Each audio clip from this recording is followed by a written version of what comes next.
নমস্কার। বিজনেস বাতে সোমনাথের সাথে এই এপিসোডে আপনাদের সকলকে স্বাগত জানাই। আমাদের এই চ্যানেলটিকে আপনারা সাবস্ক্রাইব করে নিয়মিত অনুষ্ঠান পেতে বেল আইকনটি প্রেস করে আমাদের সঙ্গে থাকুন। রাজ্যে এক নতুন রাজনৈতিক সমীকরণের ইঙ্গিত মিলছে বিরোধী দলের দিক থেকে। রাজ্যের সমস্যা নিয়ে সরকারের সঙ্গে একযোগে বিরোধী দল হিসাবে বিজেপি সরকারের পাশে এসে দাঁড়াতে চাইছে। গণতান্ত্রিক পরিকাঠামোয় এই ব্যাপারটি হয়তো এমন কিছু নতুন কিছু নয়। আমাদের এই রাজ্যের ক্ষেত্রে এটি কিন্তু অত্যন্ত নতুন মনে হলেও এর পিছনে এক অন্য ধরনের অঙ্ক কাজ করছে। আমরা বিগত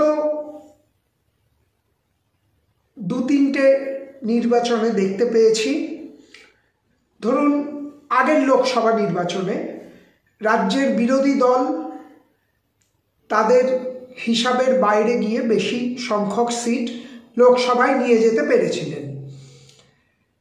বিধানসভায় তার একটা প্রতিচ্ছবি পড়েছিল।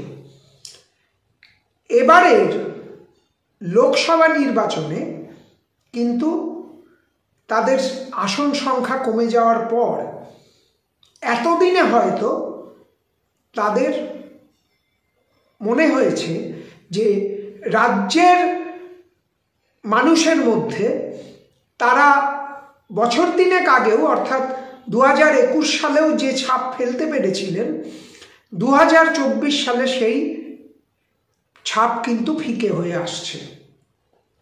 সদ্য সমাপ্ত উপনির্বাচনে বিজেপির হাত থেকে উত্তরবঙ্গের আসনটি ছিনিয়ে নেওয়ার পর এই বিষয়ে তৎপরতা কিন্তু রাজনীতির অন্দরমহলে অনেকের চোখেই পড়ছে।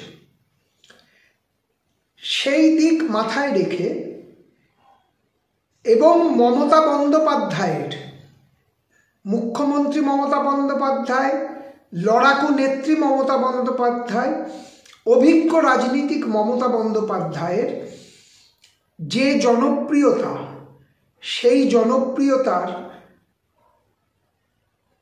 বিষয়টি অনুধাবন করে বিরোধী দলনেতা শুভেন্দু অধিকারী রাজ্য সরকারের পাশে এসে বিরোধী দলনেতা বা বিরোধী দলের সদর্থক ভূমিকার দিকটি প্রকাশ করেছেন।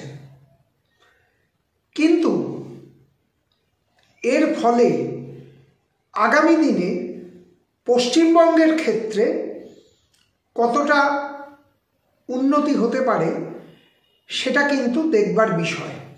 কারণ ইতিমধ্যে শাসক দলকে ঘিরে যে সমস্ত নিয়োগ সংক্রান্ত বিতর্ক উঠেছিল, এমনকি সরকারি কর্মীদের মহার্ঘ ভাতারকে কেন্দ্র করে যে মামলা সুপ্রিম কোর্টে রয়ে গিয়েছে, সেই অধ্যায়গুলো কতটা কাটতে পারে আগামী দিনে তার কিন্তু একটা রূপরেখা হয়তো এই ধরনের একটা মুভমেন্ট থেকে বোঝা যাবে। যদিও আমরা জানি যে এসএসসির নিয়োগ সংক্রান্ত মামলার যে শুনানি হওয়ার কথা ছিল আমাদের ডিসেম্বরের প্রথম সপ্তাহে, সেটা পিছিয়ে গিয়েছে পরবর্তী সপ্তাহের দিকে। কিন্তু তারপরেও বিভিন্ন যে ধরনের মামলা চলেছে বা চলছে, শিক্ষা, খাদ্য, কয়লা, গরু পাচার, এ সমস্ত মামলায় একের পর এক অভিযুক্তের জামিনের নিশ্চয়তা এটা বুঝিয়ে দিয়েছে যে তদন্তকারী সংস্থাগুলি সম্ভাব্য অপরাধীদের হয়তো ধরে রাখতে পারছেন না, যার ফলে আদালত একের পর এক অভিযুক্তকে বেল দিয়ে চলেছেন। সেই রকম একটি পরিস্থিতির মুখে এসে বিরোধী দলনেতার যে ঘোষণা, তা একটা অন্য মাত্রা আমাদের সামনে উপস্থাপিত করেছে। কিন্তু 2026 সালের বিধানসভা নির্বাচনের প্রাক্কালে এই ধরনের মৌখিক ঘোষণায় হয়তো কাজ হবে না। বিরোধী দলকে তার কাজ করে দেখাতে হবে গণতান্ত্রিক প্রক্রিয়ার মধ্যে। না হলে মমতা বন্দ্যোপাধ্যায়ের যে জনপ্রিয়তা ছিল, আছে এবং আগামী দিনে যে গতিতে বাড়ছে, তাতে কিন্তু কোনো রকম দাগ কাটতে তারা পারবেন না।